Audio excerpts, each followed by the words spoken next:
સુરત જિલ્લાના ઓલપાડ તાલુકાના અરેઠ પંથકમાં આવેલા ઐતિહાસિક ચુડેલ ગામનું નામ હવે બદલીને સત્તાવાર રીતે ચંદનપુર કરી દેવામાં આવ્યું છે। કેન્દ્ર સરકારના ગૃહ મંત્રાલયની મંજૂરી મળ્યા બાદ જ્યારે ગુજરાત સરકારે આ અંગેનું જાહેરનામું બહાર પાડ્યું છે, જેના પરિણામે હવેથી તમામ સરકારી દસ્તાવેજો અને રેકોર્ડ્સમાં આ ગામ ચંદનપુર તરીકે ઓળખાશે। જોઈએ આ અંગેનો અહેવાલ। માંડવી અને અરેઠ તાલુકો ભેગો હતો એ દરમિયાન માંડવી તાલુકાનું ચુડેલ ગામ હતું। એ ચુડેલ ગામની દરખાસ્ત ગુજરાત ગવર્મેન્ટમાં મોકલવામાં આવેલી હતી। ચુડેલમાંથી ચંદનપુર કરવા માટેની દરખાસ્ત હતી અને ચંદનપુર કરવા માટેની દરખાસ્ત ગુજરાત સરકાર દ્વારા જે તે વખતે હું મંત્રી હતો ત્યારે ભારત સરકાર મંત્રાલયમાં મેં મોકલવામાં આવેલી હતી અને ભારત સરકાર એને કાયદેસરની કાર્યવાહી કરીને ચુડેલ ગ્રામ પંચાયતને ચંદનપુર ગ્રામ પંચાયત જાહેર કરેલ છે, જેથી તમામ ચંદનપુરના ગામવાસીઓને હું ખૂબ ખૂબ અભિનંદન પાઠવું છું। સાથે સાથે ગામની જે તકલીફ હતી, ચુડેલ એટલે અમારી દેશી ભાષામાં કહેવા જઈએ તો એના ઉપર જે તમામ પ્રકારના ગામડાઓના લોકો ડાકણ તરીકેનો વહેમ કરતા હતા, એ પ્રકારનું એનું અર્થઘટન થતું હતું। એટલા માટે આ ગામના લોકોને ત્યાં કોઈ છોકરી પણ આપવા માંગતું નહોતું। આજે શિક્ષાએ છોકરી પણ આપશે અને ગામની જે તકલીફ હતી તે તમામ તકલીફો દૂર કરવામાં આવી છે, જેથી ભારત સરકારનો પણ હું આભાર માનું છું। મારું ગામનું નામ જે ચુડેલ હતું એ અત્યારે સરકાર દ્વારા કાયદેસર રીતે ચંદનપુર કરવામાં આવેલું છે। એના માટે અમે ચંદનપુર બનાવવા માટે જે તે સમયે અમે દરખાસ્ત મોકલી હતી અને માન્ય માજી મંત્રી અને હાલના ધારાસભ્ય શ્રી કુંવરજીભાઈ હળપતિ સાહેબને અમે આ દરખાસ્ત આપી અને ધ્યાન દોર્યું તો એમને ભારત સરકારની અંદર મોકલીને એમણે આ ચંદનપુર બનાવવા માટે ખૂબ જ મહેનત કરી અને એમને અત્યારે કાયદેસર રીતે ચંદનપુર ગામ કરાવ્યું છે। એના માટે ગ્રામજનો ખૂબ જ ખુશ છે અને ખુશ એટલા માટે છે કેમ કે ચંદનપુરમાંથી જે ચુડેલમાંથી જે ચંદનપુર થયું છે એ પહેલાં જે ચુડેલ બોલવામાં પણ અમને શરમ અનુભવાતી હતી। અમે કશે પણ જઈએ મુસાફરી દરમિયાન કે સ્કૂલ કોલેજ કે પછી કોઈ પણ જગ્યાએ જઈએ તો અમારું ગામનું નામ અમે બોલી શકતા ન હતા। એના કારણે ચુડેલના કારણે છોકરીઓનો શક પણ છોકરાઓનું લગ્ન એ પણ સરખી રીતે થતા ન હતા।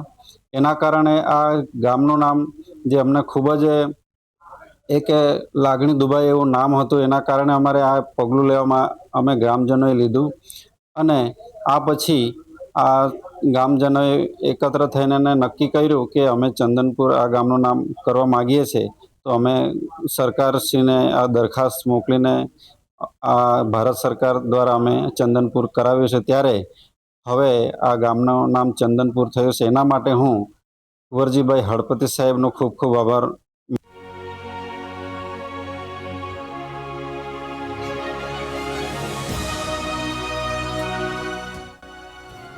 સુરતના માંડવી તાલુકાના ચુડેલ ગામનું નામ હવે સત્તાવાર રીતે બદલીને ચંદનપુર કરી દેવામાં આવ્યું છે। અજીબોગરીબ નામને કારણે વર્ષોથી ક્ષોભજનક સ્થિતિનો સામનો કરી રહેલા ગ્રામજનોની 8 વર્ષની લાંબી લડતનો આખરે સુખદ અંત આવ્યો છે। કેન્દ્ર સરકારના ગૃહ મંત્રાલયની મંજૂરી બાદ રાજ્ય સરકારના સામાન્ય વહીવટ વિભાગે 7 જુલાઈ 2026ના રોજ આ અંગેનું જાહેરનામું બહાર પાડતા 1200 જેટલા ગ્રામજનોમાં ખુશીનો માહોલ છવાઈ ગયો છે। મારું ગામનું નામ જે ચુડેલ હતું એ અત્યારે સરકાર દ્વારા કાયદેસર રીતે ચંદનપુર કરવામાં આવેલું છે। એના માટે અમે ચંદનપુર બનાવવા માટે જે તે સમયે અમે દરખાસ્ત મોકલી હતી અને માન્ય માજી મંત્રી અને હાલના ધારાસભ્ય શ્રી કુંવરજીભાઈ હળપતિ સાહેબને અમે આ દરખાસ્ત આપી અને ધ્યાન દોર્યું તો એમને ભારત સરકારની અંદર મોકલીને એમણે આ ચંદનપુર બનાવવા માટે ખૂબ જ મહેનત કરી અને એમને અત્યારે કાયદેસર રીતે ચંદનપુર ગામ કરાવ્યું છે। એના માટે ગ્રામજનો ખૂબ જ ખુશ છે અને ખુશ એટલા માટે છે કેમ કે ચંદનપુરમાંથી જે ચુડેલમાંથી જે ચંદનપુર થયું છે એ પહેલાં જે ચુડેલ બોલવામાં પણ અમને શરમ અનુભવાતી હતી। અમે કશે પણ જઈએ મુસાફરી દરમિયાન કે સ્કૂલ કોલેજ કે પછી કોઈ પણ જગ્યાએ જઈએ તો અમારું ગામનું નામ અમે બોલી શકતા ન હતા। એના કારણે ચુડેલના કારણે છોકરીઓનો શક પણ છોકરાઓનું લગ્ન એ પણ સરખી રીતે થતા ન હતા। એના કારણે આ ગામનું નામ જે અમને ખૂબ જ એક લાગણી દુભાઈ એવું નામ હતું. એના કારણે અમારે આ પગલું લેવામાં અમે ગ્રામજનોએ લીધું અને આ પછી આ ગામજનોએ એકત્ર થઈને નક્કી કર્યું કે અમે ચંદનપુર આ ગામનું નામ કરવા માગીએ છીએ.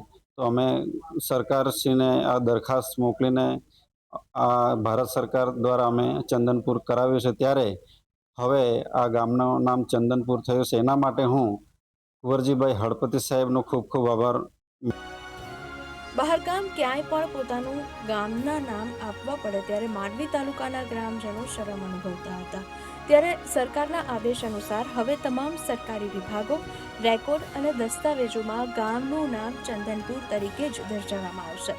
નવા નામનો ઉલ્લેખ રોમન લિપિમાં, દેવનગરીમાં અને ગુજરાતી લિપિમાં ચંદનપુર તરીકે કરવાનો રહેશે. આ સાથે ગામને નવી ઓળખ મળી છે.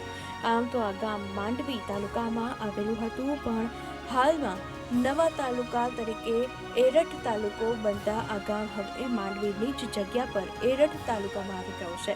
ગામનું નામ ચુડેલ હોવાથી સામાજિક પ્રસંગો હોય, બાળકો, વિદ્યાર્થીઓને સ્કૂલ, કોલેજમાં ગામનું નામ બોલતા સંકોચ અનુભવાતો હતો. આથી ગ્રામજનોએ માજી મંત્રી કુંવરજી હળપતિને રજૂઆત કરતા સરકારમાં દરખાસ્ત મોકલાઈ હતી, જેને સરકારે માન્ય રાખી હવે ચુડેલ ગામને ચંદનપુર જાહેર કરાતા ગામજનોમાં ખુશી જોવા મળે છે. માંડવી અને અરેઠ તાલુકો ભેગો હતો એ દરમિયાન માંડવી તાલુકાનું ચુડેલ ગામ હતું. એ ચુડેલ ગામની દરખાસ્ત ગુજરાત ગવર્મેન્ટમાં મોકલવામાં આવેલી હતી.